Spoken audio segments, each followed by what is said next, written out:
Clase virtual. Tema, ciclo sexual femenino. Fecundación. Desarrollo embrionario. Cuarto año. Muy bien. A ver, para empezar, debemos recordar qué es un ciclo menstrual.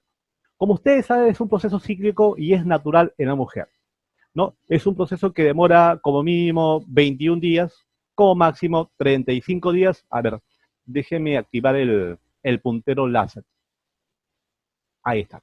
Como mínimo decía, 21 días, como máximo 35 días. Ahora, matemáticamente, si tú sumas 21 más 35 y le saco un promedio aritmético, 21 más 35 me sale 56 entre 2, se toma como medida estándar al ciclo menstrual como 28 días. Obviamente que hay personas que son irregulares y esos días pueden ser o menos o pueden ser más, ¿ok?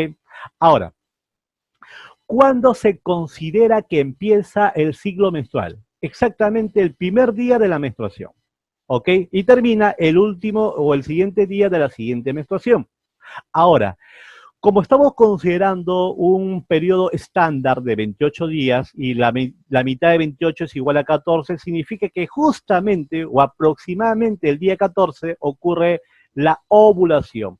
¿Qué cosa es la ovulación? Es cuando el folículo va a expulsar a un óvulo que luego va a ser absorbido por las trompas de falopio, ¿ok?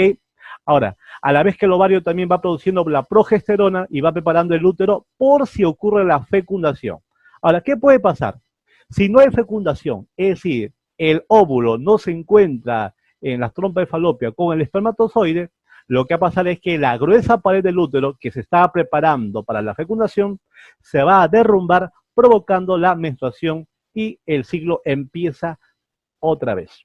Ahora, para entender lo que es el ciclo menstrual, que es solamente una parte de algo más grande llamado el ciclo sexual femenino, tenemos que saber qué órganos, ¿ok? Y qué glándulas intervienen en este ciclo. A ver, para empezar, ¿cuál es la función del ciclo sexual femenino? La función la podemos catalogar en dos pilares importantes, que son, uno, producir óvulos, dos, preparar el cuerpo o a los órganos correspondientes para la gestación. Y para ello vamos a tomar en cuenta la participación de algunos órganos y glándulas participantes. Por ejemplo, tenemos al hipotálamo. Repito, tenemos al hipotálamo. ¿Dónde se encuentra el hipotálamo? Se encuentra en el cerebro. ¿Cuál es la función del hipotálamo? El hipotálamo va a secretar una hormona llamada la GnRH.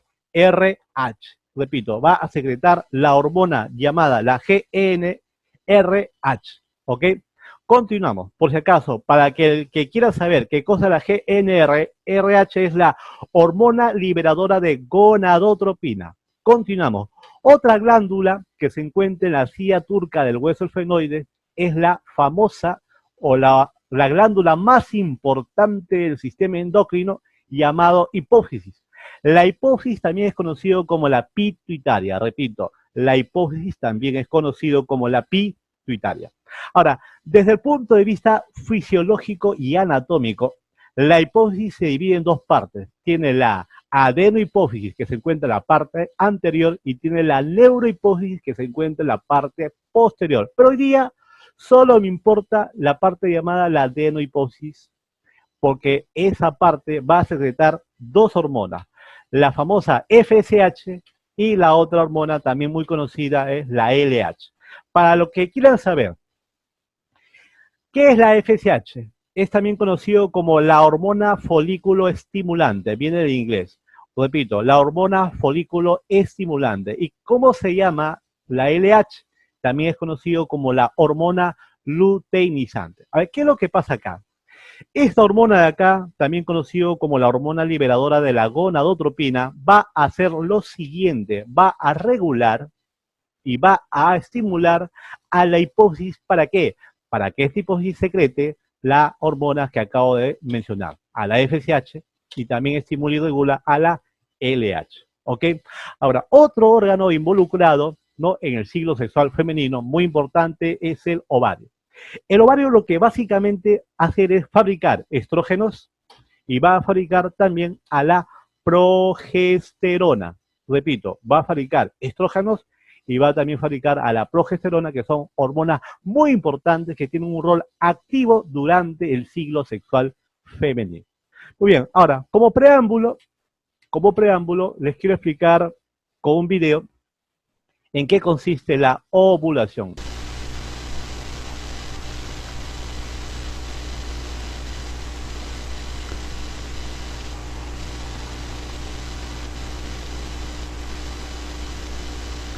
La ovulación es una parte del ciclo menstrual en la que el ovario libera un óvulo maduro o huevo. Dentro del ovario hay cientos de miles de folículos. Cada folículo es una bola hueca de células con un óvulo inmaduro en el centro. El típico ciclo menstrual de 28 días comienza el primer día del sangrado menstrual. Durante los primeros 7 días del ciclo, algunos folículos comienzan a crecer al mismo tiempo. Estos folículos que están madurando segregan hormonas, estrógenos, en el flujo sanguíneo para preparar las paredes del útero para el embarazo. Alrededor del día 7, todos los folículos, excepto uno, dejan de crecer y comienzan a degenerarse.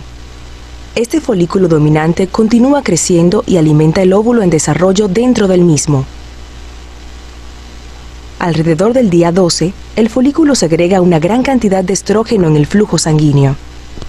Cuando el estrógeno llega al hipotálamo y la glándula pituitaria del cerebro, la parte anterior o delantera de la glándula pituitaria libera un gran volumen de hormona luteinizante en el flujo sanguíneo. Alrededor del día 14, la hormona luteinizante hace que el folículo sufra un crecimiento acelerado y repentino. Justo antes de la ovulación, el óvulo se desprende del interior del folículo.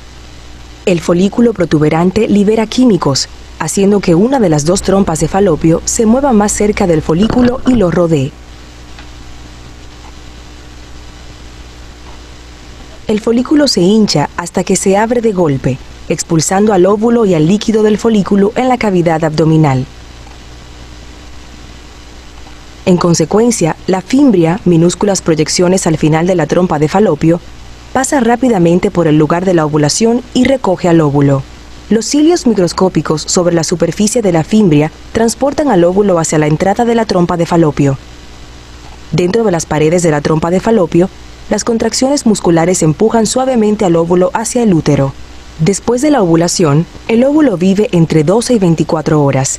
Por lo tanto, para que una mujer quede embarazada, el óvulo debe ser fecundado por un espermatozoide masculino durante ese periodo. Si no es fecundado, el óvulo se disuelve afuera y es eliminado junto con las paredes del útero durante la menstruación.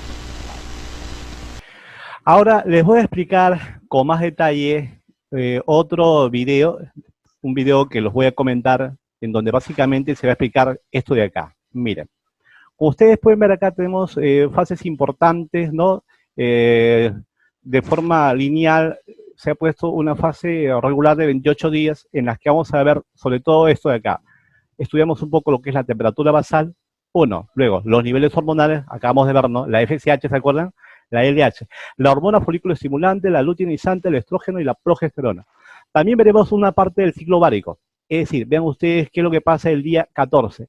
El folículo va a desprender un óvulo, ¿ya? Y luego veremos también un poco de lo que es el ciclo uterino. Mira, aquí hay un montón de información. La temperatura corporal basal, los niveles hormonales, las hormonas, ¿verdad?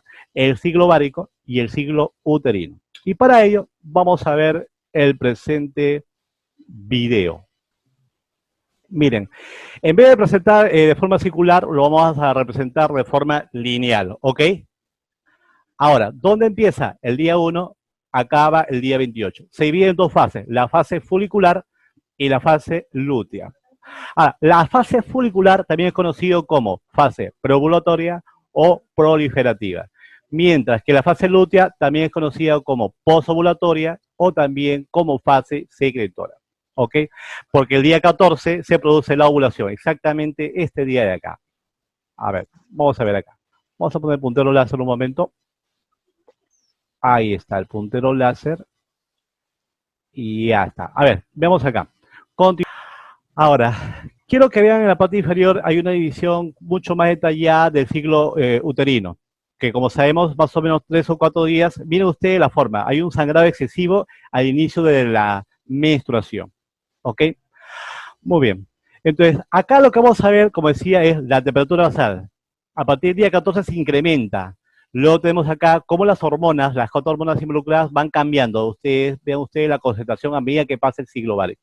También tenemos acá el ciclo ovárico, vean ustedes, desde que se forma el ovocito primario, pasa al secundario, y luego pasa a el folículo que expulsa el óvulo, ¿verdad? Luego tenemos lo siguiente, miren, el ciclo uterino que acabo de comentar, ¿no? Pero ahora, quiero que vean lo siguiente. El útero, ¿qué es lo que ocurre en los ovarios? Miren ustedes. Este es el útero, estas son las trompas de falopio, ¿ok? Ahora, esto es parte del ciclo uterino. Tenemos varias fases acá, ¿ya? Mira lo que pasa en la parte interior del núcleo, del útero, que es el endometrio. Ya, ahora, vamos a ver la parte del ciclo que empieza el día 1 de la menstruación. Acaba el día 28, justo antes de la siguiente menstruación, ¿ok? Ocurre cosas como la siguiente. Se produce la menstruación. ¿Qué es lo que pasa acá? Disminuye el espesor del útero, de la parte del endometrio. Va a haber lo que todos conocemos como sangrado, que puede ser intenso o menos intenso dependiendo de la persona. Ahora, esto es lo que ocurre, por ejemplo, con el endometrio. Se va aumentando el grosor del endometrio, que es la pared interna del útero. ¿Ok? El espesor va aumentando hasta el día 21, día máximo. Por acá más o menos es donde se produce la fecundación, es decir, cuando el óvulo se inserta en la pared uterina, ¿ya? Que es justamente en donde se va a producir la mayor engrosamiento de la pared del endometrio. Justo acá. Veamos la figura. Ahora, en el caso de que no haya una gestación, el endometrio va a caer en la forma del sangrado al final de la menstruación del siguiente siglo. ¿Ok? Esto es lo que ocurre acá. Miren la imagen. O sea, esto es un proceso que lo que hace preparar es el útero para que se den las condiciones que faciliten que se desarrollen una adecuada gestación. Ahora, en el caso de que no se produzca, va a haber, como repito, un sangrado. ¿Qué cambios se producen durante el ciclo sexual femenino? A ver, miren. Acá el objetivo es producir la ovulación, ¿ok? El día 14. Repito, el objetivo es producir la ovulación el día 14. ¿Qué es lo que ocurre en forma general? El cuerpo durante la pubertad va a producir medio millón de folículos primordiales en la pubertad. De ellos, solamente 400 van a ovular en toda la edad fértil. Se va a alternar entre ovario y ovario. Mira, ¿qué es lo que ocurre acá? ¿Qué es lo que ocurre acá? Miren, de estos folículos, solamente de 6 a 12 folículos primordiales, ¿ya? Se van a escoger para que maduren hasta llegar a ser folículos primarios. De estos folículos primarios escogidos, de todos ellos, solamente uno, el más fuerte, va a ser seleccionado. Mientras que uno es seleccionado para que se convierta en el folículo terciario seleccionado, los demás se van a atrofiar, a lo que se conoce con el nombre de atresia folicular, en donde básicamente lo que ocurre es que se desechan estos folículos.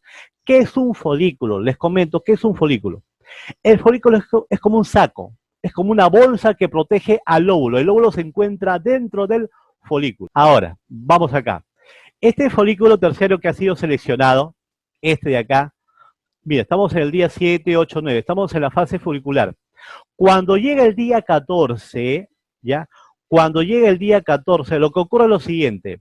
El folículo se va a abrir, como vimos en el video de ovulación. Una vez producida la ovulación, el óvulo sale, ¿ok? Y se va a ser atrapada por las fimbrias de la trompa de falopio, y el folículo, que la bolsa, se va a transformar. Ahí viene la fase luteal. Se convierte primero en un cuerpo amarillo, o también conocido como cuerpo lúteo. Luego se convierte en un cuerpo blanco, o también conocido como cuerpo blanco, el corpus albicans, y al final se degrada. ¿Ok? Ahora, acá hay algo importante. Acá hay algo muy importante. Este cuerpo lúteo, o corpus luteum, o cuerpo amarillo, una vez que ha desprendido al óvulo que se ha ido a las trompas de falopio para encontrarse o no con el espermatozoide, la hormona estrógeno es muy importante porque tiene varias funciones. Se los voy a comentar. ¿Por qué es tan importante los estrógenos? Primero, prepara para la fecundación, lo cual ya se ha dicho ya. Segundo, regula el nivel de colesterol, es decir, aumenta la concentración del colesterol bueno y disminuye la concentración de colesterol malo. Tercero, ¿qué más hace los estrógenos? Protege los huesos, ¿ok? Otra función de los estrógenos es de que estimula la libido. También ayuda a la formación de colágeno, ¿ok? Continuamos acá. A ver, continuamos con este video. Estos cambios van a ser dirigidos en la evolución, ¿no?, del ciclo sexual femenino. En la gestación, ¿qué va a ocurrir? Va a haber una luteolisis. La degradación de ese cuerpo se llama luteolisis. A ver, miren este gráfico, por favor. Igual se los voy a mandar, ¿ya? Bueno, hasta ahí vendría a ser la explicación del ciclo sexual femenino a nivel del útero y a nivel del ovario. Vamos ahora a algunos cambios hormonales. A ver, ¿qué es lo que ocurre acá? Miren ustedes acá. Los niveles hormonales ocurre lo siguiente. En el hipotálamo se secreta la GnRH, ¿ok? Esta hormona va a provocar una pulsación pulsátil, que lo que hace es regular y estimular, como dije, a la FSH y a la LH. ¿Quién la fabrica? Decíamos, la adenohipófisis. Hablemos ahora de la fecundación, ¿ok? Un periodo muy importante luego del ciclo menstrual, es decir, después de la expulsión del óvulo por parte del folículo y que es atrapado por las fimbrias, tenemos a la fecundación, ¿ok? A ver, ¿qué es la fecundación? La fecundación es cuando el espermatozoide se va a unir con un óvulo. Ahora, este óvulo va a pasar por varias etapas. Por ejemplo, tiene ovocito primario, ovocito secundario, etcétera. Pero ¿con cuál de los dos se va a encontrar? Con el ovocito secundario, con aquel más fuerte, ¿no?, que ha sido elegido entre los 6 o 12 ovocitos primarios. Ahora, ¿en dónde se lleva a cabo esta unión? Se lleva a cabo en la ampolla de la trompa de Falopio.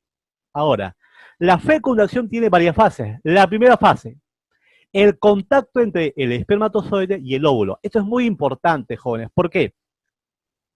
Cuando hacen contacto el espermatozoide y el óvulo, lo primero que tiene que haber es un reconocimiento. Es muy importante porque ambas células se tienen que reconocer, porque si no se llega a reconocer, la fecundación no puede existir. A ver, imagínense, tenemos el óvulo de una libélula, de una mariposa, se encuentra con el espermatozoide de un elefante, eso no se va a fecundar, ¿verdad? Es imposible, por lo tanto, el requisito es que sean más o menos de la misma especie. La segunda fase es la regulación del contacto.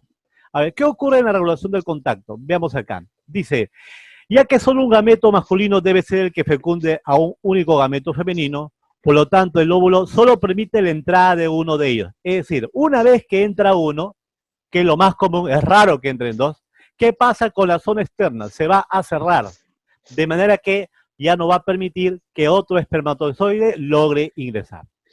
Vámonos a la siguiente fase. El genoma de ambos progenitores se fusiona, o simplemente la fusión. ¿Qué es lo que ocurre?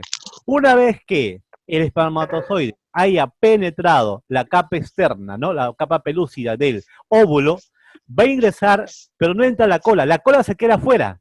Ingresa el contenido genético que está ubicado en la cabeza y se va a fusionar con el contenido genético del óvulo. A ver, leamos acá, dice, porque gracias a esta fusión se crea un nuevo código genético, totalmente nuevo. Claro, es verdad, porque ahora es la mezcla del padre y la madre.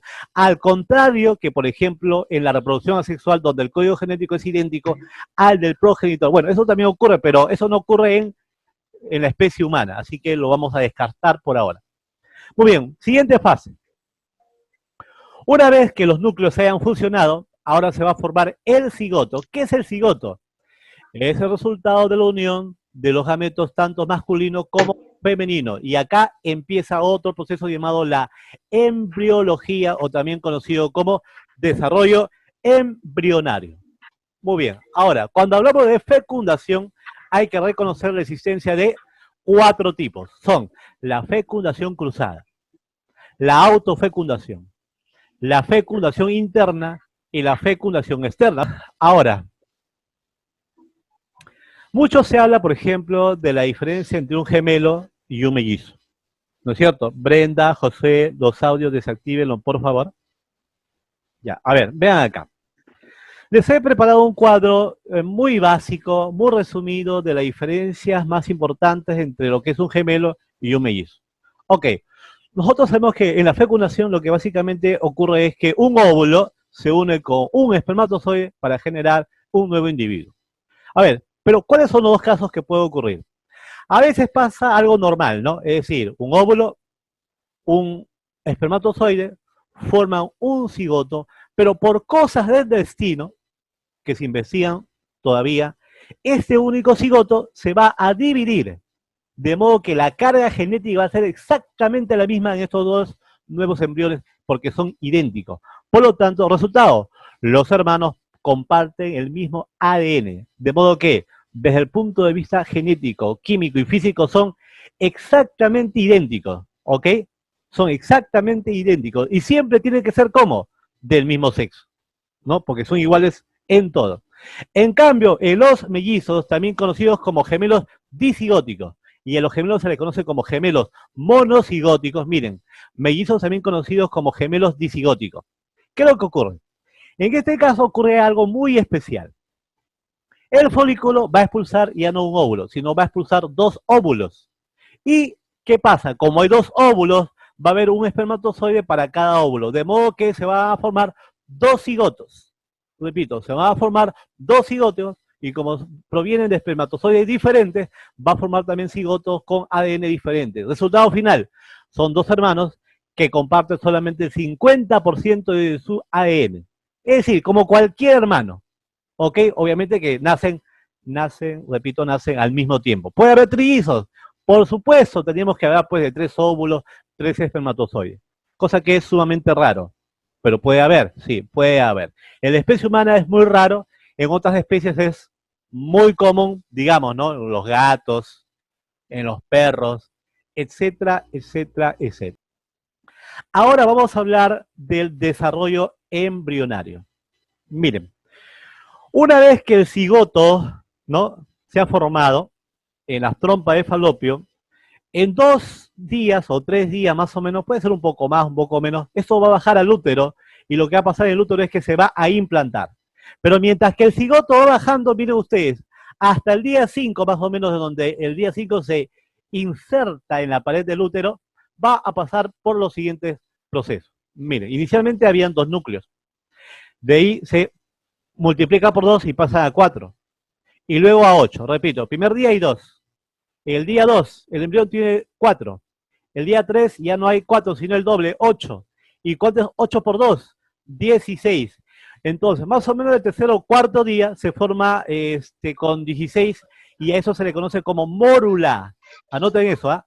Se llama mórula. Y al siguiente día, el día 5 aproximadamente, en donde el blastocisto tiene la capacidad de penetrar y unirse a la pared interna del útero. ¿Ah? Ok, repito, día 1 cigoto, ¿no? Eso ocurre en las trompas de falopio. El día 2 y el día 3 está bajando. El día 2 tiene 4, el día 3 tiene 8 y el día 4 aproximadamente tiene 8 por 2, 16. Cuando ya tiene 16 células, ahora podemos decir que se llama mórula. Y al quinto día, en donde se vuelve a duplicar 32, 64, etcétera, ya se va a llamar blastocisto y es en ese momento en donde se inserta a la pared uterina. Acá les comento, por ejemplo, muchos medicamentos abortivos, por ejemplo, lo que hacen es evitar que este blastocisto se pueda insertar en la pared uterina. Continuamos, a ver. Acá tenemos ya el desarrollo embrionario. Entonces, lo que ustedes deben de conocer son dos fases durante el desarrollo embrionario. A ver, que serían los siguientes. Como ustedes saben, el desarrollo embrionario va a durar aproximadamente 9 meses, ¿ok? Durante los 2 primeros meses se podría decir que es la fase embrionaria. A partir del tercer mes, más o menos la 8ª semana, entre la 8ª y 9ª semana, ya no se le llama embrión, sino cambia al nombre de feto. ¿Qué es lo que básicamente ocurre en el feto? ¿Por qué deja de llamarse embrión y por qué ahora comienza a llamarse feto? Lo que ocurre en un feto es que ya este nuevo ser se comienza a diferenciar y tiene cada vez mayores características de un ser humano. Lo segundo que ocurre es que a partir del octavo mes se comienza a formar los huesos, siendo creo que la más común de que el primer hueso que se forma es la clavícula. ¿Ok? A ver, vamos a ver un resumen. Primera fase, embrionaria. Segunda fase, fetal. ¿Hasta cuándo dura la fase fetal? Hasta que completa su desarrollo y viene el periodo del parto, aproximadamente el noveno mes. Ojo, repito, esto es aproximado. Significa que... ¿Me están escuchando, verdad? Aló, aló, probando micro. Sí, profe. Ya, decíamos que estos 9 meses lo vamos a dividir en dos fases. La primera fase que consiste en 2 semanas, perdón, en 8 semanas, o sea, 2 meses aproximadamente, se llama fase embrionaria y de tercer mes adelante en la parte fetal. A ver, ¿qué ocurre el primer mes? Se comienza a formar el sistema nervioso. Miren que el corazón ya comienza a latir en el primer mes. Segundo mes, comienza la formación del cerebro. Ustedes han oído hablar seguramente que el primer trimestre del embarazo es el más delicado, ¿verdad? Porque durante estos 3 primeros meses ocurren las cosas más delicadas e importantes. El tercer mes, el feto comienza a moverse y ahí donde se reconoce su sexo. El cuarto mes, el aparato circulatorio, ¿no? Arterias y venas se comienza a terminar, o sea, ya prácticamente finaliza. Y el esqueleto comienza a organizarse. Quinto mes, termina la maduración del sistema nervioso, o sea que al quinto mes está prácticamente todo el sistema nervioso desarrollado, ¿no? Estamos hablando del cerebro, de la médula espinal, los nervios periféricos, etcétera, etcétera, etcétera. El sexto mes ocurre que los bronquios y pulmones ya han madurado casi por completo, aunque, como ustedes saben, no respiran todavía, porque adentro no pueden respirar aire, ¿ya? Porque el oxígeno llega a través del cordón umbilical. El séptimo mes ya posee los órganos necesarios para vivir fuera del útero materno. Por eso, cuando un bebé nace antes de tiempo, si nace antes del séptimo mes, digamos, el sexto mes, es difícil que sobreviva. ¿Por qué? Porque recién el sexto mes posee los órganos necesarios para vivir. ¿Y cómo se le llama a un bebé que nace en el séptimo mes? ¿Siete mesino? Muy bien. ¿Por qué se dice 7? Por el séptimo mes. ¿Ok? El octavo mes ya está prácticamente desarrollado y el noveno mes ya está listo para salir del útero de la madre. Fenómeno que es conocido como parto. Vamos acá. El parto humano también es conocido como nacimiento y es fundamentalmente la culminación del embarazo humano, que ya sabemos que dura aproximadamente cerca de 9 meses. Un poquito más, un poquito menos. Ahora, se considera que una mujer inicia el parto con la aparición de las primeras contracciones, ¿ok? Que aumentan poco a poco en intensidad y se hacen más frecuentes, acompañados de diversos cambios fisiológicos que van preparando el útero de la madre, ¿no? La salida a través del hueso, que está conectado el útero con la parte externa, y la dilatación también del cuello uterino, etcétera, etcétera. Se consideran básicamente 3 fases, o 3 etapas. La etapa 1 de dilatación, la etapa 2 de expulsión del nuevo ser y la etapa 3 de alumbramiento, en donde básicamente ocurre una expulsión de la placenta. Repito una vez más, a ver, con más detalle. Fase número 1, dilatación. La primera fase del parto que va desde el inicio hasta la dilatación completa del cuello uterino. Para eso hay una hormona, por ejemplo, que ayuda a que esta dilatación se pueda llevar de la mejor manera. Esa hormona se llama la oxitocina, que es secretada también por la glándula muy importante llamada hipófisis subpituitaria, pero esta vez ya no lo hace la adenohipófisis, sino lo hace la adenohipófisis, sino la neurohipófisis, la que está en la parte posterior. La segunda fase del parto, llamada la expulsión, es cuando se expulsa y eso se alcanza, o sea, eso se logra cuando se alcanza la máxima dilatación. En ese momento el feto sale completamente al exterior y deja de ser un feto y ya es un recién nacido. Ahora, pero las cosas no acaban ahí. Adentro del útero de la madre se ha quedado todavía la placenta, ¿ok? La placenta y algunos tejidos secundarios. Cuando sale la placenta y tejidos secundarios, a eso se le conoce como alumbramiento. Recuerden ustedes, hay 3 fases del parto: la dilatación, la expulsión y el alumbramiento. La tarea es de la página 14 va a ser, es bien fácil, ¿ah? Los problemas de la 1 a la 5, ¿qué es lo que va a hacer? Como siempre, lo va a resolver en el cuaderno, por favor, las 5 preguntas en una sola cara, y como es una sola cara, le vas a tomar una única foto, y esa única foto me lo vas a enviar al correo que dice sigmasecan@gmail.com.